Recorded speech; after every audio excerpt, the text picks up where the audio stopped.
शलूम TV देखने वाले तमाम नाज़रीन की खिदमत में पास्टर सरफराज बहराम का सलाम। अजीज़ों, आज हमारे जो स्टूडियो में गेस्ट तशरीफ़ लाए हैं वो जानी मानी शख्सियत हैं। पाकिस्तान भर में उनको जाना जाता है, पहचाना जाता है और सीनियर जर्नलिस्ट हैं, शायर हैं, बहुत सी किताबों के मुसन्निफ़ हैं और उन्होंने बहुत सी किताबें लिखी और जिनमें से चंद एक का मैं तज़किरा आपके सामने करना पसंद करूँगा। सलीबो गुल, शाम शब विसाल, नंबर 3 पर है शाम फ़राते दिल, शफ़ के सुबह गज़ल, गस्ते सदाए दिल। ये उनकी मशहूर जो किताबें हैं।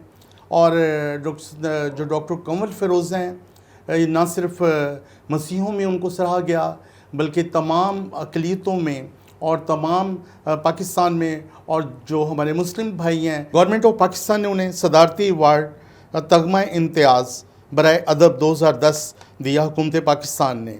और दूसरा अवार्ड जो था national cultural award in prose poetry and journalism में, और ये जो अवार्ड था उनको 2 दफ़ा हुकूमत पाकिस्तान ने दिया। और एक और जो गवर्नमेंट कॉलेज यूनिवर्सिटी से एमफिल का थीसिस जो जिसका अनवान था कंवल फ़िरोज़ फ़न और शख्सियत, ये जो थीसिस था ये सारा सरफराज ने जो उस कॉलेज की तालबा थी उन्होंने डॉक्टर साहब पर लिखा। बहुत सारे मामलात में पाकिस्तान के मसीहों का किरदार कलीदी रहा है। तो आज हम डॉक्टर साहब से बात करेंगे। बहुत सारी ऐसी बातें हैं जिनको बहुत सारे लोग नहीं जानते, लेकिन आज डॉक्टर कंवल फ़िरोज़ अपनी ज़ुबान से आपको बताएंगे और उनसे हम बातचीत करेंगे। हम डॉक्टर कंवल फ़िरोज़ साहब, हम आपको अपने स्टूडियो में वेलकम कहते हैं। बहुत शुक्रिया। और जो मेरा ख़ास मकसद था, क्योंकि आप वो शख्सियत हैं जिन्होंने पाकिस्तान बनते अपनी आँखों से देखा। हम सिर्फ सुनते हैं, हमारे नौजवान सुनते हैं, लेकिन आप वो शख्सियत है जिन्होंने सब कुछ देखा। और बहुत से जो तरीके पाकिस्तान के रहनुमा थे, मसीह और दूसरे रहनुमा, कायदे आज़म से भी आपने देखा, उन्हें सुना। और हम जानना चाहते हैं, आज के जो हमारी नौजवान नस्ल है वो जानना चाहती है कि जब आपने पाकिस्तान को बनते देखा, और ख़ास तौर से जो आज मैं आपसे बातचीत करूँगा, पाकिस्तान बनने में मसीहों का जो किरदार था उसके बारे में प्लीज़ आप ब्रीफ़ कीजिए हमारे नाज़रीन को। बहुत शुक्रिया बहराम साहब।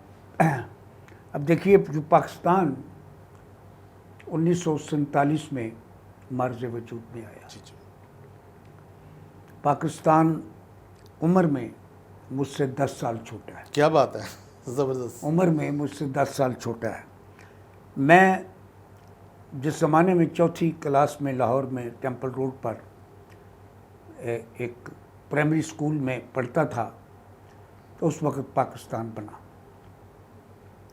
तो हम गली मोहल्लों में बच्चे ज़ोर शोर से नारा लगाते थे कि हाथ में बीड़ी मुंह में पान लेके रहेंगे पाकिस्तान। क्या बात है, ये नारा तो मैंने पहली मर्तबा सुना है। हाथ में बीड़ी मुंह में पान लेके रहेंगे पाकिस्तान। और एक और नारा जो हम उस ज़माने में लगाते थे, जिसकी समझ मुझे जब मैं बड़ा हुआ तो फिर मुझे आई। वो नारा था कि ताज़ा खबर आई है, ताज़ा खबर आई है, खिज़र साडा पाई है। इसकी मुझे उस वक्त हम बच्चे थे, लगाते रहे नारा। लेकिन जब हम बड़े हुए तो उस ज़माने में मुत्तहिदा पंजाब के चीफ मिनिस्टर खिज़र याद खान टवाना थे। जब कायदे आज़म ने पाकिस्तान बनाने की बात की तो उन्होंने कहा कि मैं पंजाब को तकसीम नहीं होने दूंगा।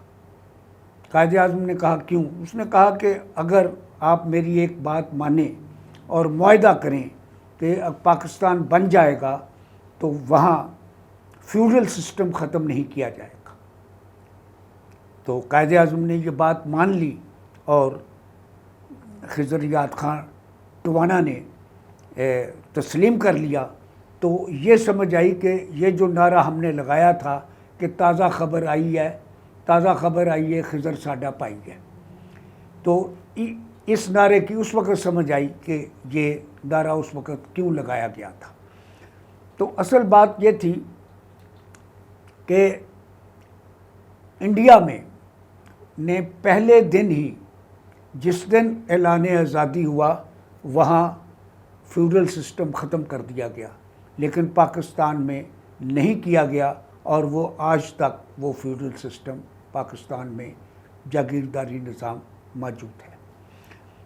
तो अब आते हैं इस बात की तरफ कि पाकिस्तान बनते वक्त कायद-ए-आज़म ने पाकिस्तान का नाम डेमोक्रेटिक रिपब्लिक ऑफ पाकिस्तान रखा था और उसका पहला वज़ीर कानून जोगिंदर नाथ मंडल एक हिंदू अछूत लीडर को बनाया था और सर ज़फ़रुल्लाह खां को जो आमदी थे वज़ीर ख़ारजा बनाया।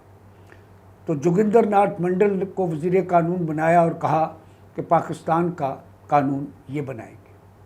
ज़ाहिर है उन्होंने तो एक जनरल कानून बनाना था। तो इस तरह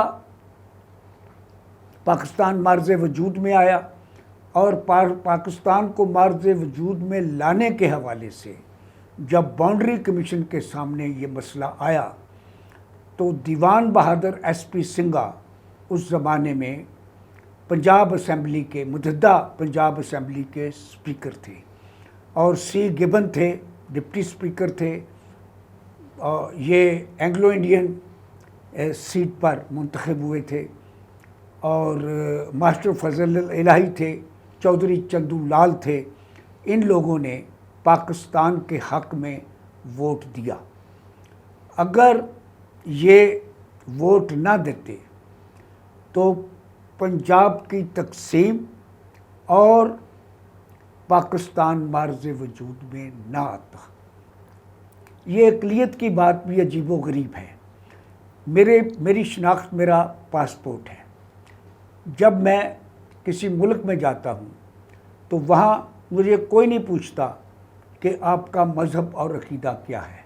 वो मेरा ग्रीन पासपोर्ट देखते हैं कि यू आर पाकिस्तानी। अगर मैं वहाँ जाकर कहूँ भी कि मैं क्रिश्चियन हूँ तो वो कहते हैं who care, who wants to know. मकसद ये है कि इंसान की पहचान उसका मुल्क होता है। मैं अव्वल और आखिर पाकिस्तानी हूँ। हमारे सीनियर दोस्त कतील शफ़ाई ने एक मकाम पर कहा था कि एक यही पहचान है मेरी, हर पहचान से पहले पाकिस्तान का शहरी हूँ मैं, पाकिस्तान से पहले। मुझे हैरत है कि मेरे पासपोर्ट पर मेरा मज़हब क्यों लिख दिया गया है। वाई?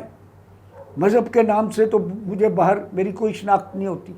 वहाँ जिस लाइन में पाकिस्तानियों की इमिग्रेशन की लाइन लगती है मैं उसी में खड़ा होता हूँ और मुझे कोई नहीं पूछता कि आप क्रिश्चियन हैं या हिंदू हैं या सिख हैं या मुसलमान हैं। तो ये मैं समझता हूँ कि एक ज़्यादती है पासपोर्ट पर मज़हब का मज़हब लिख देने का। दुनिया भर के किसी पासपोर्ट पर ये उस मुल्क का मज़हब नहीं लिखा जाता। एक और मज़े की बात यह है कि पाकिस्तान को मजहबी रियासत बनाते यहाँ तक बात आ गई कि आज ये कहना शुरू हो गए कि पाकिस्तान का मतलब क्या। तो ला इलाहा इल्लल्लाह। मैं समझता हूँ कि कायद-ए-आज़म ने यह नारा नहीं लगाया था। कायद-ए-आज़म ने तो इसका नाम रखा था डेमोक्रेटिक रिपब्लिक ऑफ पाकिस्तान।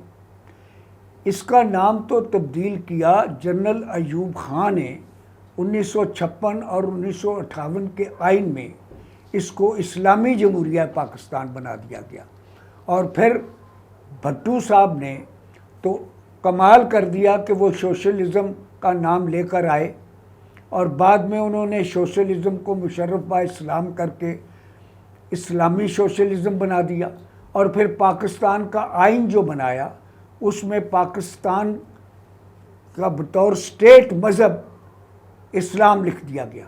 हालांकि स्टेट का अपना कोई मज़हब नहीं होता, उसमें मुख्तलिफ़ मज़ाहिब के लोग होते हैं। दुनिया भर की किसी स्टेट का मज़हब नहीं है सिवाय पाकिस्तान की स्टेट के जिसके आइन में ये बात भट्टो साहब ने लिख दी।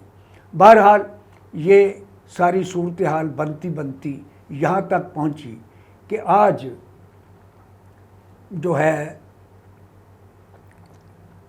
इंतहा पसंदी और मजहबी जनूनियत ज़ोरों पर है।